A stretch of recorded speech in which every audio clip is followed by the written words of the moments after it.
Welcome to the Charleston Chicks. Today we are here with TEDx Charleston speaker, Lexi Morgan. Hi, Lexi. So nice to meet you. And I know you're a 2026 TEDx speaker. So tell us a little bit about who you are, what your platform is, and what you're going to talk about. Yeah, so I am an art therapist, and that is what I will be speaking on, a little bit of that in my story. I focus mainly on the body and how we integrate that into trauma treatment. And so I'm talking about how art gives the body a voice. So how long have you been in the art therapy field? I've been in the field for just short of a decade, I think like 9-ish years. Mm-hmm. And what made you want to do this? Yeah, so I kind of grew up always creating art, and it was something that was always part of my life. And I grew up in a domestic violence situation, and so it kind of like helped me survive.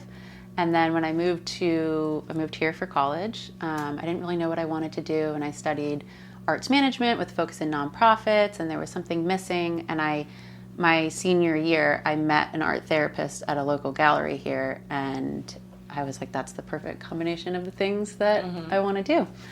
Going into it, you don't really always know what exactly you're getting into.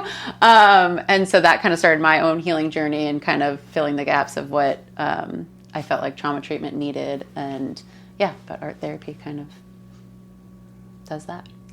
And how did you what made you decide to apply to be a TEDx speaker and give your voice this kind of platform? Because it's a big one. It is a big one, truthfully. So I, back in September, saw a psychic medium, and my grandmother came through, and my dad's mom, who's passed, and she wanted to talk about my career. And I just had my daughter just turned 1, and so I was kind of like reorganizing my life and how I wanted it to look like. And she really wanted to talk about my career, and she was like, you need to apply for speaking engagements, which is not my thing. And I was like, okay, I can apply for conferences or, just like speak at art therapy conferences or, in my field. And I went to Creative Mornings here in Charleston, and a TEDx thing popped up on the screen, and I was like, okay, I think that's the one. And then I applied and got in. It was very unexpected.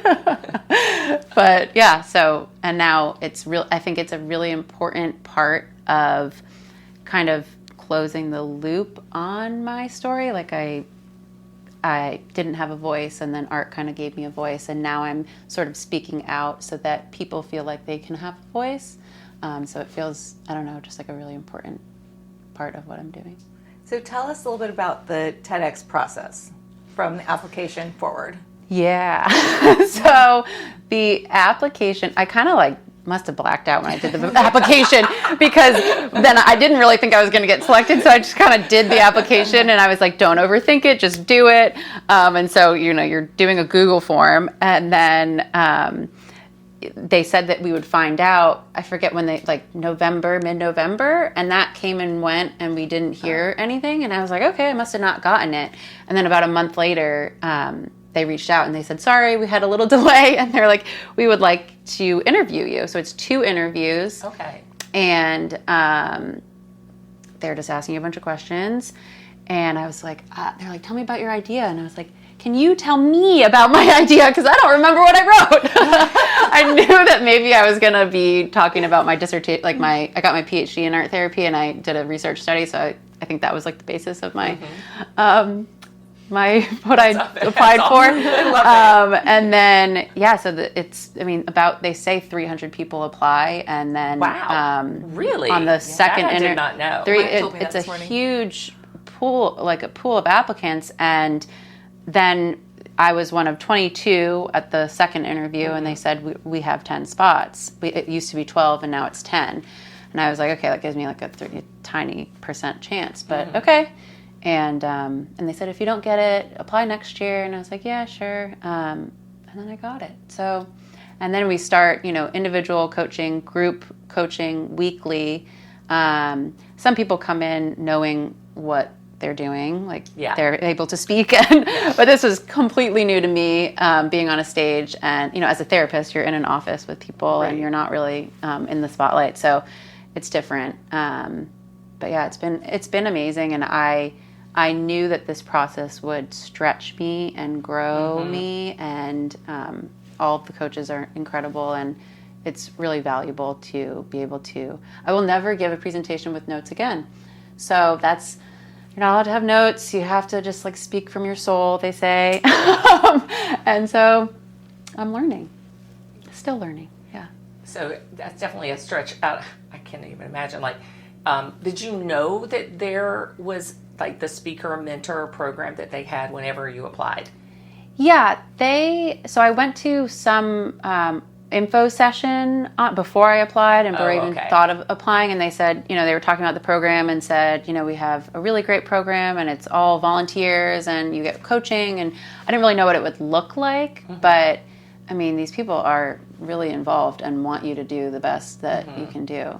So it is pretty incredible. Yeah, I had no idea. Because I can imagine, like you, like, okay, I've gotten accepted. Now I have to figure out how to make this happen for myself. But knowing that there's a program, the coaching, and I mean, I have attended a TEDx Charleston event last year, and so impressed with the speakers, and then found out about their mentor program, which I think makes the event such a quality event and helps people like you who have these amazing experiences, ideas, and bring that to an audience in such a resonating way. It's I think it's incredible. And I think you're so brave. I do too. I think I'm quite brave as well. So what are you most excited about for your TEDx experience and your talk?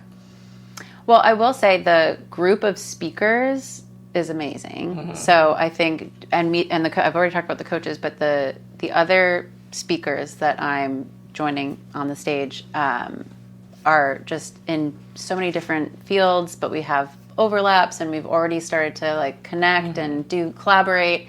So I think these people are really amazing to be able to connect with and now know in this community. So that has kind of been like the best part. And then I think, you'll see in my talk maybe if you come. We'll be there. Trust me, we will be there. Giving, my, like I said before, just kind of honoring the younger parts of me that went through so much and now walk alongside other people in their healing journey and their paths. Just kind of honoring those parts and saying like, we did it. We're here. So if somebody wanted to find you or find out more about art therapy, where can they go to get some more information? Great question. Yeah, so the American Art Therapy Association is the governing body of art therapists inside of the United States, and then there's other chapters, art therapy associations.